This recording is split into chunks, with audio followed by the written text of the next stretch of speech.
हिंदू धर्म में जब किसी व्यक्ति की मृत्यु होती है तो उसका अंतिम संस्कार करने के लिए दाह संस्कार की प्रक्रिया की जाती है। दाह संस्कार की प्रक्रिया को पूरी करने के लिए मृतक के शरीर को श्मशान घाट पर ले जाया जाता है। तत्पश्चात लकड़ी की बनी एक चिता पर पार्थिव शरीर को लिटाया जाता है। इसके बाद पंडित की उपस्थिति में विधि विधान के साथ सभी नियमों का पालन करते हुए मृत आत्मा को मुखाग्नि दी जाती है। तत्पश्चात पार्थिव शरीर को अग्नि में समर्पित किया जाता है। हिंदू धर्म में कुल 16 संस्कार होते हैं। इनमें से आखिरी संस्कार अंतिम संस्कार के रूप में जाना जाता है। अंतिम संस्कार की प्रक्रिया मृतक के परिजनों द्वारा पूरी की जाती है। जब किसी व्यक्ति की मृत्यु होती है तो उसके अंतिम संस्कार की प्रक्रिया को विधि विधान से किया जाता है। अन्यथा ऐसी मान्यता है कि मृतक की आत्मा दरबदर भटकती रहती है और उसे शांति नहीं मिलती है। हिंदू धर्म में व्यक्ति के मृत्यु के बाद अग्नि को चिता में प्रज्वलित करने के साथ अंतिम संस्कार की प्रक्रिया पूरी की जाती।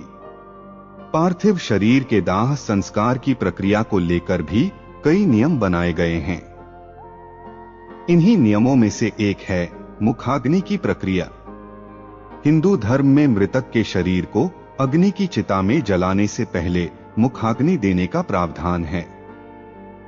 मुखाग्नि के बाद ही मृत शरीर को अग्नि में समर्पित किया जाता है। मुखाग्नि देने के लिए मृतक का दाह संस्कार करते समय उसके मुख पर चंदन रखकर उसे अग्नि समर्पित करने का प्रावधान है। अब सवाल उठता है कि शव को मुखाग्नि क्यों दी जाती है। इसके पीछे सिर्फ धार्मिक ही नहीं बल्कि वैज्ञानिक कारण भी निहित है। मुखाग्नि के पीछे की धार्मिक मान्यता यह है कि मृतक के मुख पर चंदन की लकड़ी रखकर दाह संस्कार करने से उसकी आत्मा को शांति मिलती है और मृतक को स्वर्ग की प्राप्ति होती है और वहां उसे चंदन सी शीतलता मिलती है। अब अगर बात करें वैज्ञानिक कारण की तो जब मृतक का दाह संस्कार किया जाता है तो शरीर के मांस और हड्डी अग्नि में प्रज्वलित होते हुए अत्यंत दुर्गंध पैदा करते हैं। ऐसे में चंदन की लकड़ी जब शरीर के साथ जलती है तो दुर्गंध में काफी हद तक कमी आ जाती है।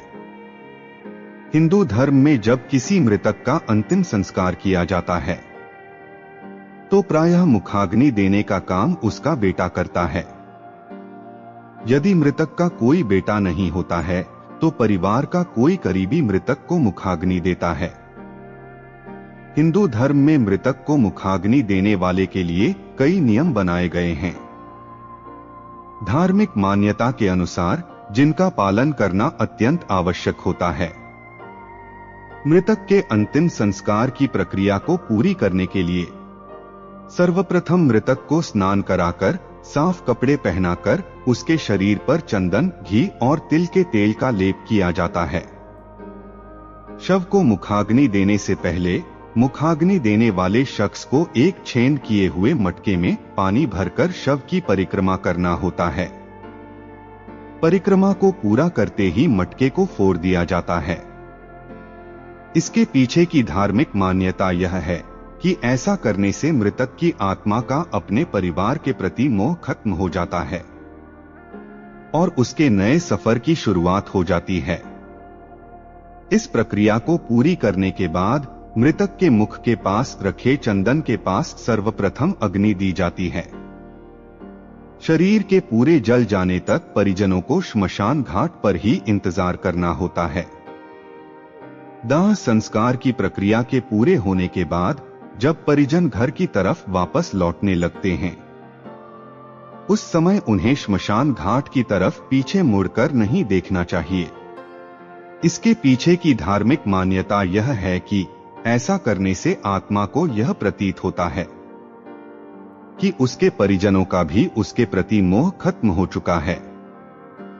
दाह संस्कार के पश्चात घर पहुंचने के बाद मिर्च अथवा नीम के पत्तों को दांतों से चबाकर तोड़ना चाहिए एवं लोहा, जल, अग्नि एवं पत्थर को स्पर्श करना चाहिए।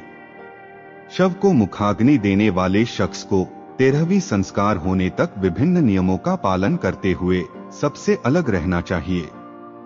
13वीं संस्कार में होने वाली पूजा को विधि विधान से करने के बाद ही मुखाग्नि देने वाले शख्स की सामान्य जिंदगी शुरू होती है।